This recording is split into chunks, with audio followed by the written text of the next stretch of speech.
အားလုံးပဲမင်္ဂလာပါဒီလိုလေးရွေးချယ်ကြတာနဲ့ဒီလိုပါလေဒီနေ့မှာတော့ကျွန်တော်ကိုရှော့နဲ့ပတ်သက်ပြီးတော့အားလုံးစိတ်ဝင်စားမယ်သင်ခန်းစာလေးကိုရှင်းထားပါတယ်ဒီနေ့ပါတင်ပြမှာလဲဆိုတော့ကိုရှော့မှာဆိုတော့အရှင်တွင်းနဲ့နည်းကိုကျွန်တော်တင်ပြမှာပေါ့ဒီသင်ခန်းစာပဒီအတွက်အသုံးဝင်တယ်ဆိုလို့ရှိရင်ကျွန်တော် profile အတွက်အသုံးဝင်တယ်နောက်ကျွန်တော်ဒီဇိုင်းနာလေးကိုရှော့သမားတွေလည်းအသုံးဝင်တယ်ဆိုတော့ကျွန်တော်ကအရှင်တွင်းလာကိုကျွန်တော်ကကျွန်တော်ရထားတဲ့ပုံလေးကိုကျွန်တော်တို့လိုကိုထည့်လာတော့သဘောနှကောင်ကတော့သိတာမရှိဘူးပေါ့နော်ဒီလိုပုံများလာတဲ့အခါမှာပုံများတယ်ဒီလိုပုံတည်တာပေါ့အဲ့ဒါကိုအကုန်လုံးကိုရုပ်ကိုထည့်နေပြီလို့ရှိရင်ကျွန်တော်တစ်ခုချင်းမင်းလည်းအောက်ချိန်ထည့်ပြီးကြာတယ်ပေါ့ကျွန်တော်အရှင်ရေးတင်းပြီးတော့နေလောက်ထားတယ်ပေါ့နော်အရှင်တွင်းထားတယ်ဆိုလို့ရှိရင်မြန်တယ်ပေါ့မြန်သွားတယ်ပေါ့နော်ဆိုတော့လုံးမှာတကယ်ငငါးနာလာလုံးပါပြီဆိုလို့ရှိရင်အလုံးရလုံးဝအထောက်အကူဖြစ်တဲ့တင်ငန်းလာလေးရှာဆွေးထားပါတယ်အဲ့တော့ကျွန်တော်ဥပမာ sample လေးပြထားလို့ပေါ့နော်ကျွန်တော်တစ်ချက်နှိပ်လိုက်ပြီးတော့လည်းတန်းပြီးတော့ကိုယ့်ရဲ့ကိုတန်းရောက်တဲ့ပုံစံမျိုးနော်ဆိုတော့အဲ့ဒီတင်ငန်းလာကိုကျွန်တော်ဒီနေ့ပြည့်ချက်လာလေးရှင်းပြပြီးတော့တင်ပြသွားမှာဖြစ်ပါတယ်တင်ငန်းလာလေးစပြီးကျွန်တော် channel လေးကိုsubscribe လုပ်ရသေးတယ်အခုပဲရှင်းတော့လုပ်ထားပေးပါပြီတောင်းဆိုပါဦးအဲ့တော့ဒီချင်းကျွန်တော်စရအောင်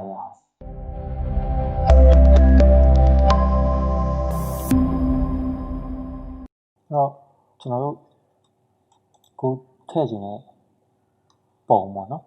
ကိုထည့်ခြင်းနဲ့ပုံဒီမှာကျွန်တော်ထပ်ပြီးတော့ပြပေးမယ် action တွင်းထားရင်ဘယ်လိုအဆင်ပြေလဲဆိုတော့ပြပေးမယ်အဲ့တော့ကျွန်တော်တို့ကအရင်ဆုံးဒီမှာ shortcut လေးပေးထားတယ်ကျွန်တော်ချက်နှိပ်လိုက်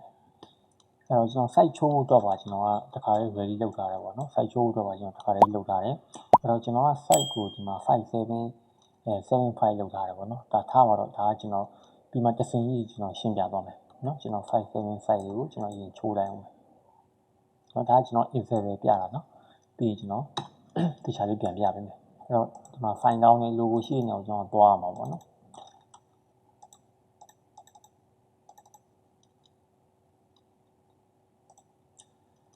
โอเคဒါဆိုရင်ကျွန်တော် logo လေးချိုးပေးထားလိုက် logo ကတစ်ခါလေးထည့်ပေးထားလိုက်ပြီပြီးတော့ site က 57 resolution က300 okay နော်အဲ့တော့ဒီသင်ခန်းစာကိုစလုပ်ဖို့တော့ကိုကျွန်တော်တစ်ဆင့်ရင်းပြီးလုပ်ပြပေးမှာဖြစ်ပါတယ်အဲ့တော့ကျွန်တော်ဒီပုံလေးကိုပိတ်လိုက်မယ် okay အဲ့တော့ကိုသုံးခြင်းတဲ့ပုံကိုလုံးမဲ့ပုံကိုကျွန်တော်ဒီမှာအရင်ဆုံးထည့်ထားလိုက်ပေါ့ဘာ site မှမချိုးထားဘူးအဲ့တော့ကျွန်တော်ဒီမှာပထမပေးထားတဲ့ဟာကိုကျွန်တော်ဖြတ်လိုက်မယ်နော်ဒီပုံကကျွန်တော်တို့က site ကိုကျွန်တော်တို့ကမချိုးထားဘူးဘာမှလည်းမလုပ်ထားဘူးเนาะ site က84ရှိရပါတော့ဒါ site မချိုးထားဘူးပေါ့ကျွန်တော်တို့ကဒီမှာ reset တွေပါတယ်လည်းလုပ်ပြီးသွားပြီပေါ့ဗျာအားလုံးပြီးသွားပြီပေါ့ site ချိုးပြီးတယ်ပဲဖြစ်ဖြစ် site မချိုးရသေးဘူးပဲဖြစ်ဖြစ်ပေါ့เนาะဆိုတော့ကျွန်တော်ကတော့ site မချိုးရသေးတဲ့အနေထားမှာပဲကျွန်တော်လုပ်ပြမယ်ပေါ့เนาะအဲ့တော့ color changer တွေ reset လုပ်တာတွေကိစ္စတွေကိုတော့နောက်ဗီဒီယိုကြမှာကျွန်တော်သင်ပေးပါတော့မယ်เนาะဒီမှာတော့ကျွန်တော် action only တွင်းနဲ့သင်ခန်းစာကိုကျွန်တော်ပြမယ်โอเคအဲ့တော့ကျွန်တော်တို့ကဒီမှာ action ဆိုတဲ့ပေါက်ကြီးရှိရပါတော့ action ဆိုတဲ့ပေါက်တကယ်လို့ပေါ်မနေဘူးပေါ့နော်ကိုဒီမှာပေါ်မနေဘူးဆိုလို့ရှိရင်ကျွန်တော်တို့ကဒီမှာ window တွေကိုတွားမယ် window တွေကိုတွားပြီးတော့ဒီမှာ action ဆိုတာရှိတယ်သူ့ရဲ့ shortcut က F9 နော် order F9 ကိုနှိပ်လို့ရတယ်ဆို F9 ကိုနှိပ်လို့ရတယ်နော်ဒီမှာပေါ်သွားပြီနော် action အဲ့တော့ဒီမှာ action ကPhotoshop တိုင်းမှာ action ဆိုတာရှိရပါတော့ဒါပေမဲ့ဒီမှာ default action ဆိုတာရှိတယ်ဒါကိုကျွန်တော်တို့ကမသုံးဘူးဒီမှာဟိုရှိရပါတော့ဒီမှာ button လေးရှိရ button လေးကိုနှိပ်လိုက်ပြီဆိုတာနဲ့အစက်ကလေး၄ချောင်းရှိရောအဲ့ဒီစက်ကလေးကိုနှိပ်လိုက်ပြီဆိုရင်ကျွန်တော်ဒီမှာ action ရှိရ new action ရှိရ set action ရှိရအဲ့ကျွန်တော်တို့က new action ပဲရွေးရမယ်ရွေးလိုက်ပြီဆိုလို့ရှိရင်ဒီမှာ new action လို့ကြာလာဒီမှာ name မှာကျွန်တော်တို့က name မှာဗာနာမည်ပေးမှာလေပေါ့ထားပါတော့ဗျာကျွန်တော်တို့57လားတော့မဟုတ်4 set လားဒီလိုပေါ့နော်အဲ့လိုပေးလို့ရတယ်ကျွန်တော်တော့ထားပါတော့ကျွန်တော်က photo လို့ပဲကျွန်တော်logo နော်ကျွန်တော် logo လို့ပဲကျွန်တော်ပေးထားလိုက်မယ်နော်ဘာလို့ဆို site ကြီးကြောင့်ကိုကျွန်တော်အခုလုပ်ပြမယ်ထဲမှာကိုယ့်ဘာကို site ကဘယ် site ထားချိုးလို့ရတဲ့ဟာပါတယ်ပေါ့နော်အဲ့လိုကျွန်တော် site လို့မပြီးတော့အဲ့တော့ set ဒီမှာ default action ဆိုတာရှိတယ်ပေါ့နော်ဆိုတော့ဒါကတော့ပြောင်းကြမလို့ဒီတိုင်းပဲ ပြီး function key function key ကကျတော့ကျွန်တော်တို့ကဒီမှာပေါ့ keyboard က F2 F3 F4 ပေါ့နော်ဒါတွေရှိတယ်ပေါ့နော် F2 ကနေ F12 တွေရှိတယ်ပေါ့အဲ့တော့ကျွန်တော်တို့ဘယ်ဟာကိုပေးမလဲပေါ့နော် F2 ကိုပေးရင်သူက F2 တစ်ချက်နှိပ်ပြီးတော့သူကတန်းကြမယ်တန်းသုံးလို့ရမယ်ပေါ့ဒီမှာနောက်တစ်ခုကကျတော့ကိုက action တစ်ခုပေးထားတယ် F2 ကလည်းပေးပြီးသားဖြစ်နေတယ်ဆိုလို့ရှိရင်သူကဒီမှာရှေ့ရ control ရလို့သူကအမှန်ချစ်ပါလာမယ်ပေါ့နော်ဆိုတော့ပြောချင်တာက ကျွန်တော်တို့ကဒီ logo ကို F2 ပေးထားတယ်ကျွန်တော်နောက်တစ်ခု action တစ်ခုကို F2 ပေးမယ်ဆိုရင်သူကရှေ့နဲ့ control နဲ့တစ်ခုခုတွဲသုံးမှရမှာဒီအတွက်ပေးထားတာပေါ့နော်မဟုတ်ဘူးကျွန်တော်ဒီဟာကိုပဲအခုမှနေယူစလုပ်တယ်ဆိုလို့ရှိရင် F2 ပေါ့နော် F2 ပဲတည်တံ့ထားလို့ရတယ်လို့ရှစ်ကိုရှစ် control တစ်ခုကိုထည့်ပြီးတော့လည်းသူကသုံးလို့ရတယ်ပေါ့နော်ပုံပုံနှစ်ခုလုံးထည့်ပြီးတော့လည်းသုံးလို့ရတယ်အဲ့တော့ကျွန်တော်က new action ဖြစ်တဲ့အတွက်ကျွန်တော် F2 ကိုပဲထားမယ်ဒီ name ကြတော့ဘာမှမပေးထားဘူးပေါ့နော် shortcut မပေးထားဘူးကိုယ့်ဘက်ကို button လေးကိုနှိပ်ပြီးတော့သုံးရမယ်ဆိုတဲ့အနေအထားမျိုးအဲ့တော့ကျွန်တော် F2 ကိုပေးထားမယ်ပြီးတော့ဒီမှာ color ကကြတော့ကျွန်တော်ကဒီ action ရဲ့ဒီဟိုပါပေါ့နော်ဟိုပါပေါ့ label ကိုကျွန်တော်တို့ကဘာထားမှာလဲပေါ့ဘာ color ထားမှာလဲ red ထားမှာလား orange ထားမှာလားပေါ့နော်ဆိုတော့ကျွန်တော်မထားဘူး none ထားမယ်ဆိုတော့ထားလို့ရတယ်လို့ color ကိုထားခြင်းနဲ့ထားလို့ရတယ်အဲ့တော့ကျွန်တော် red color ဆိုတဲ့အားလေးကိုထည့်ထားတယ်ပြီးရင် record အဲ့တော့ကျွန်တော်တို့ကဒီမှာ record စလုပ်နေပြီဆိုလို့ရှိရင်မှားလို့မရဘူးမှားသွားပြီဆိုလို့ရှိရင်ကျွန်တော်နောက်ပိုင်းလုပ်တဲ့ဟာတွေကအကုန်တောက်လျှောက်မှားပါအဲ့တော့ကျွန်တော်တို့ကစပြီး record လုပ်နေပြီဆိုရင်မှန်မှန်ကန်ကန်လုံးမှဖြစ်မှာပေါ့နော်အဲ့တော့စမယ်ကျွန်တော်စ run မယ်ဘယ်လို run မယ်ကျွန်တော်ကအရင်ဆုံး site ကိုချိုးမယ် site ချိုးတော့ကို crop 2ပေါ့နော်ကိုချိုးမယ်ဒီမှာကျွန်တော်က Photoshop CC တွေမှာဆိုလို့ရှိရင်သူကဒီလိုဘောက်နဲ့ပဲပေါ်တော့တယ်ပေါ့နော်ဆိုတော့ကျွန်တော်အခုမှ CSS သုံးနေတဲ့လူတွေပါတယ်ဆိုလို့ရှိရင်တော့တစ်မျိုးပေါ်မှာပေါ့နော် CC သုံးတဲ့လူတွေဆိုလို့ရှိရင်ဒီမျိုးပဲပေါ်တော့မှာအဲ့မှာကျွန်တော်တို့ကဒီမှာ57လို့ပါလို့ဒါကျွန်တော်တို့သုံးခဲ့တဲ့ဟာတွေပေါ့နော်ဆိုတော့အခုကျွန်တော်တို့ကဒီအပေါ် ratio ရဲ့အောက်က WH resolution ဆိုပြီးတော့ပြတာဒီကောင်ကသူ့ရဲ့အရှေ့ကောက်က width ရဲ့ height ရဲ့ resolution ရဲ့ပေါ့အဲ့တော့ကျွန်တော်တို့ကဒီမှာ57လို့ကျွန်တော်ပထမလောက်ထားတယ်မဟုတ်ဘူးကျွန်တော်က86ပေါ့နော်86ထားပြောင်းလိုက်မယ်8လောက်မှ6လောက်မှ resolution ကို300 okay ကျွန်တော်ဒီမှာ site ချိုးလိုက်နော်ကျွန်တော်ရပြီဆိုလို့ရှိရင်အနာခေါက်လိုက်အနာခေါက်ဒါဆို86ဓာတ်ပုံဖြစ်သွားပြီနော်86ဓာတ်ပုံဖြစ်သွားပြီအဲ့တော့ကျွန်တော် logo ထည့်မယ် logo ထည့်မယ်ဆိုလို့ရှိရင်ကျွန်တော် logo ယူထားရမယ်ပေါ့နော်အဲ့တော့ကျွန်တော်က logo တွားယူလိုက်အောင်မယ်အမှန်တကယ်ကတော့သူက logo ကိုအရင်ဆုံးဆွဲခေါ်ထားရင်လည်းရတယ်ပေါ့နော်အခုနောက်မှဆွဲထည့်ရင်လည်းရတယ်ဒါပေမဲ့ကျွန်တော်တို့ကအရင်ဆုံးယူထားလိုက်မယ်အဲ့တော့ကိုယ့်ရဲ့ logo က PNG ဖြစ်ရမယ်ပေါ့နော်4000ဆိုတော့ PNG ဖြစ်စရာမလိုဘူး logo site ရဲ့အဝိုင်းနေပါလိမ့်ဆိုရင်တော့ PNG ဖြစ်တာပိုကောင်းတယ်ပေါ့နော် control လေးတစ်ချက်ထောက်လိုက်ပေါ့နော်ဒီမှာ layer ပေါက်လေးမှာ control တစ်ချက်ပေါက်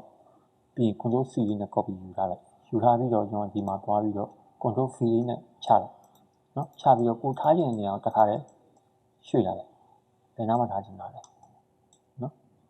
အဲ့တော့ဒီမှာကိုလိုချင်တဲ့အရွယ်အစားကို control T လေးနဲ့ချိန်နော်ကိုလောက်ကြိုက်ပြီဆိုရင်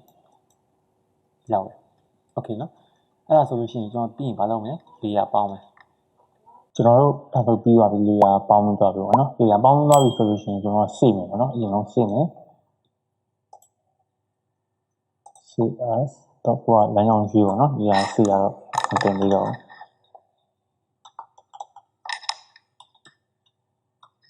စေ့ပြီးကျွန်တော်ကပိတ်လိုက်မယ် control W နဲ့ပိတ်လိုက်ပါတော့တော့မဟုတ်ဒါလေးကိုပိတ်လိုက်နောက်ပြီးရင်ကျွန်တော်ဒီမှာ recording action record ဖန်ထားတာကို stop လိုက်ပါနော်ဒါဆိုပြီးပါပြီနော် okay ဒါဆိုရင်ကျွန်တော်တို့ပြီးသွားပြီဖြစ်တဲ့အတွက်ကျွန်တော်တို့ပြန်ပြီးတော့စမ်းကြည့်မယ်ဒါ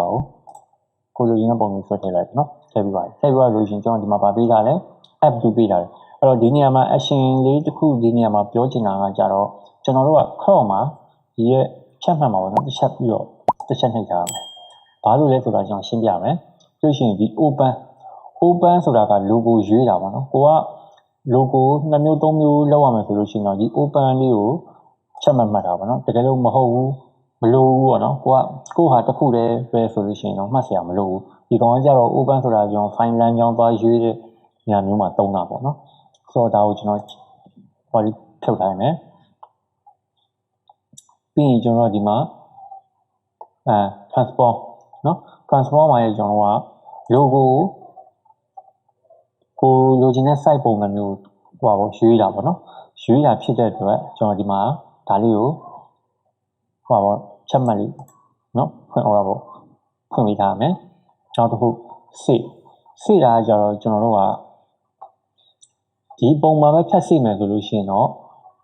မလိုတော့ဘူးเนาะဒီအောင်တော့ချက်မှတ်လုပ်ပေးရမယ်တော့ဒါပေးလိုက်ပြီဆိုလို့ရှိရင်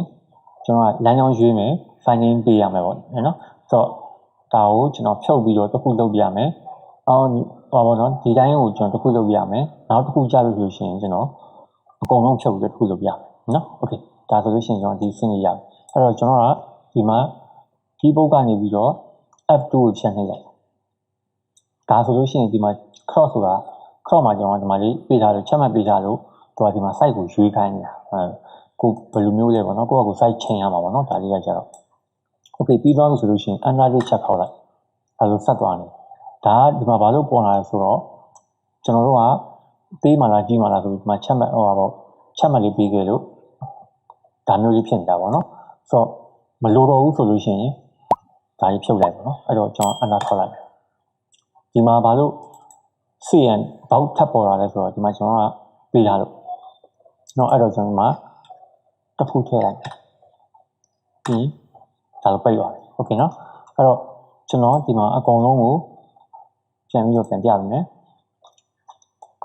ဒါတွေကိုကျွန်တော်ဖြုတ်လိုက်မယ်နော်ကောင်းတာတစ်ခုကတော့ဒီ crop ကတော့ပေးကိုပေးထားမှာမပေးလို့မရအောင်နော်မပေးဘူးဆိုလို့ရှိရင်သူကချိုးချင်တာရှောက်ချိုးသွားပြီးတော့ကိုလိုချင်တဲ့ position မရဘူးဆိုလို့ရှိရင်အဆင်မပြေဘူးเนาะဒီ crop လုံးဝကိုပေးထားမယ်ဒီ fade တွေကကျွန်တော်ဘာမှမပေးထားဘူးเนาะဆိုတော့ပြန်နှိပ်မယ် F2 ကိုနှိပ်မယ်เนาะရပြီ okay ကျွန်တော်တို့ file လေးပေးထားတော့ပြန်ကြည့်မယ်เนาะကျွန်တော်မှ save ပါလေဒီမှာ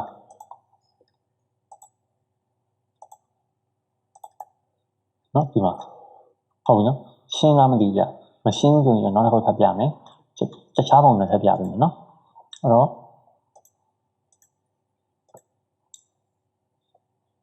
ကျွန်တော်ဒီပုံလေးယူလိုက်မယ်เนาะဒီမှာကျွန်တော်ဟိုမလောက်ထားအောင်เนาะအဲ့တော့ F2 နှိပ်မယ်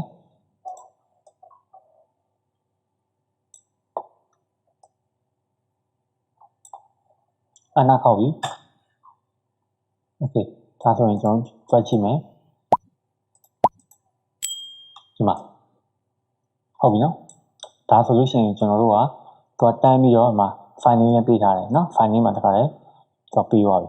ဟုတ်ပြီနော်အဲ့တော့ကျွန်တော်တို့ကဒီကောင်ကနောက်တစ်ပုံကြားလို့ဆိုရင်နောက်တစ်ခုပေါ့နော်ကျွန်တော်နောက်တစ်ခုဖြတ်ဆန်းကြည့်မယ်ဆိုတော့ file name တော့တူပြီးထပ်နေမှာဆိုလို့နော်ကျွန်တော်ဖြတ်ဆန်းကြည့်မယ်ကျွန်တော်ရှိတဲ့ပုံလေးရှောက်ဆန်းပြတာနော်ဆိုတော့ F2 ထပ်နေနော်ဒါဒီမှာ site တော့မှန်လို့ဟောဖြစ်နေတာโอเคအဲ့ဒါကောကြည့်မယ်ဒီမှာဟုတ်နော်ဒါဆိုလွယ်မတင်နဲ့ရှားတော့မတင်နဲ့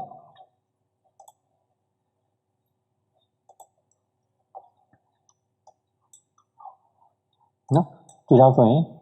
ရှင်းလားမသိဘူးကြနော်ဒါကြောင့်မရှင်းတာရှိရင်ကျွန်တော်ရဲ့ comment box မှာမေးထားခဲ့ပါကျွန်တော်ရှင်းပြန်ပြီးတော့ reply ပြန်ပေးပါမယ်အဲ့တော့ကျွန်တော်ရဲ့ဒီနေ့ Photoshop action သင်ခန်းစာတော့ဒီလောက်ပါပဲကျွန်တော်ရဲ့ဗီဒီယိုလေးကမိတ်ဆွေတို့အတွက်အဆင်ပြေရဆိုလို့ရှိရင်ကျွန်တော်ဗီဒီယိုလေးကိုများသိအောင် share ပေးပါအောင်လို့တောင်းဆိုပါတယ်ကျွန်တော်ရဲ့ channel ကို like ရ subscribe မလုပ်ရသေးဘူးဆိုရင် subscribe လေးလုပ်ပြီးတော့ဘေးနား notification လေးကိုနှိပ်ထည့်ပြီးတော့နောက်လာမယ့်ဗီဒီယိုလေးကိုလည်းစောင့်မျှော်အားပေးပါအောင်လို့တောင်းဆိုလိုက်ပါတယ်အားလုံးကျေးဇူးတင်ပါတယ်